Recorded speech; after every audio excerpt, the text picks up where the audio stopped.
హైదరాబాద్లో సోమిరెడ్డి చంద్రమోహన్ రెడ్డి మీడియాతో మాట్లాడుతున్నారు. ప్రత్యక్ష ప్రసారం ద్వారా చూద్దాం.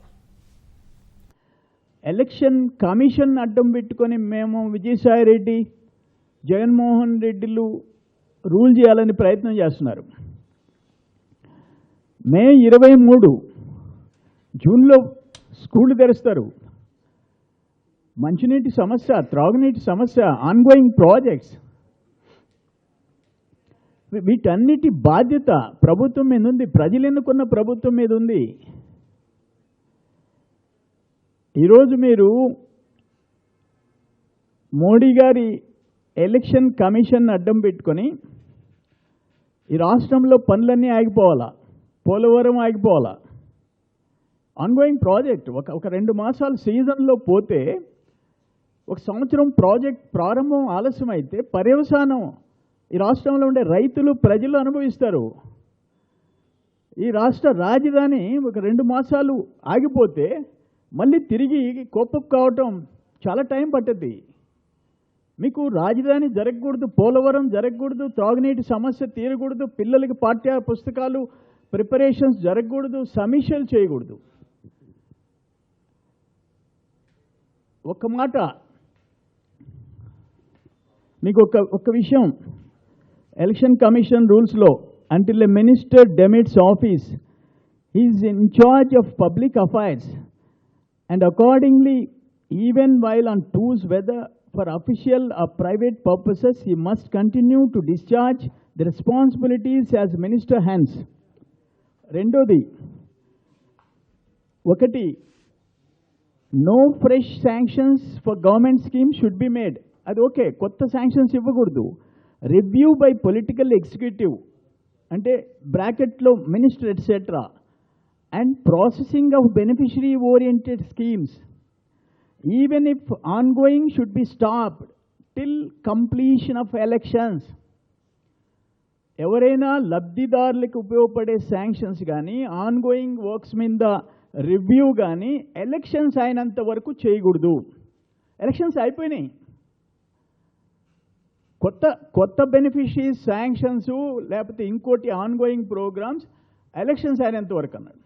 ఇప్పుడు ఎలక్షన్స్ అయిపోయినాయి, కొత్త జీవోలు, కొత్త పాలసీ డెసిషన్స్ తీసుకోకూడదనే సంగతి చంద్రబాబు నాయుడు గారికి తెలుసు, కిందుండే చిన్న కార్యకర్తకి తెలుసు, కామన్ లేమ్యాన్కి తెలుసు.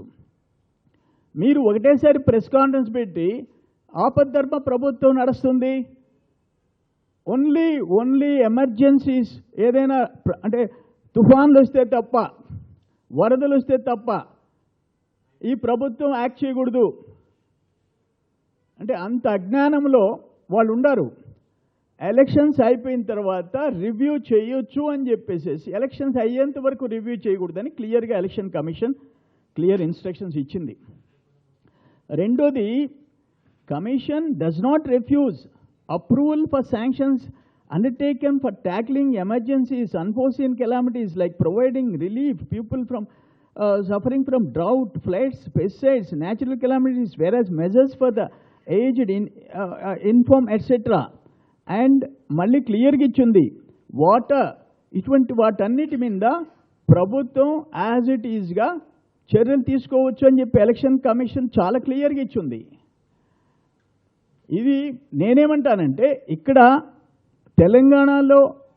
తెలంగాణ ముఖ్యమంత్రి కేసీఆర్ గారు ఎన్ని సమీక్షలైనా చేయొచ్చు, అది అడ్డు రాదు. ప్రధానమంత్రి మోడీ గారు ఆయన మార్చ్ 27 మిషన్ శక్తి ప్రయోగం మోడీ గారు జాతిని ఉద్దేశించి ప్రసంగిస్తారు, ఆయన చేయొచ్చు. ఆయన రోజుకొక డైలాగ్ చెప్పొచ్చు, రోజుకొకరి మీదకి ఐటీ అండ్ ఈడీలను పంపించవచ్చు. అంటే బీజేపీ పార్టీలో ఉంటే తప్ప ఇంకెవ్వరు వ్యాపారాలు చేసే వాళ్ళందరూ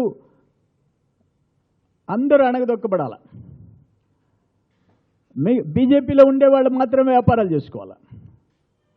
ఆఖరణ మీకు ఒక్క విషయం చెప్తుండా,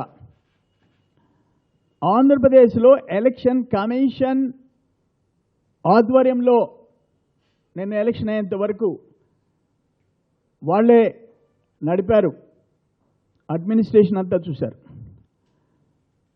మీరు నమ్మరు, 150 నియోజకవర్గాల్లో 150 నియోజకవర్గాలకి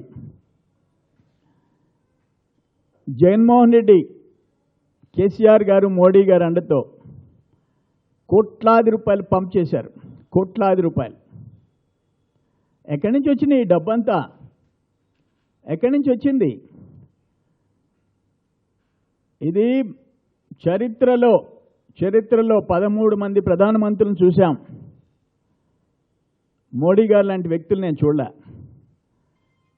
ప్రజాస్వామ్యాన్ని కాలరాశారు. ఎమర్జెన్సీ రోజులు మేలనిపించినారు. ఎమర్జెన్సీ రోజు.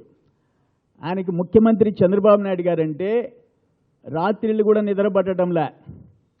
రాత్రిళ్ళు కూడా. అందుకని చంద్రబాబు నాయుడు గారు ముఖ్యమంత్రి కాకూడదు. ఎక్కడి నుంచి వచ్చినాయి వేల కోట్లు ఆంధ్రప్రదేశ్కి? నేను అవినీతి లేని పరిపాలన అందిస్తున్నాను, అవినీతి పనుల సంగతి చూస్తానని చెప్పేసి అధికారంలోకి వచ్చారు మోడీ గారు. ఇక్కడ టీఆర్ఎస్ చూసాం, ఇక్కడ తెలంగాణ చూసాం. ఎలక్షన్స్ సేమ్ పాలసీ అక్కడ వైసీపీ అడాప్ట్ చేసింది. ఎక్కడి నుంచి వచ్చినాయి అని అడుగుతున్నా నేను. మీరు అనుకుంటున్నారు చంద్రబాబు నాయుడు గారిని ముఖ్యమంత్రి కానీకుండా చేయాలని. దేవుడు దిగిరావాలా. రేపు ఎన్నికల ఫలితాలు వస్తే మీకు అర్థమవుద్ది.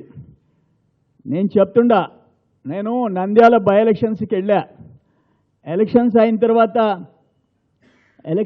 తర్వాత చాలామంది నన్ను అడిగారు, మీడియా సోదరులు అడిగారు. చెప్పా నేను 25,000తో స్టార్ట్ అవుతామని చెప్పా. 27,400తో గెలిచాం. రిపీట్ అవుతుంది. రేపు ఎలక్షన్స్లో నేను ఎక్కువ చెప్పను, 100తో స్టార్ట్ అవుతాం. ఎక్కడ ఆగద్దో ప్రజలు నిర్ణయిస్తారు. మీ డబ్బు పనిచేయదు, మా పరిపాలన పనిచేస్తుంది. చంద్రబాబు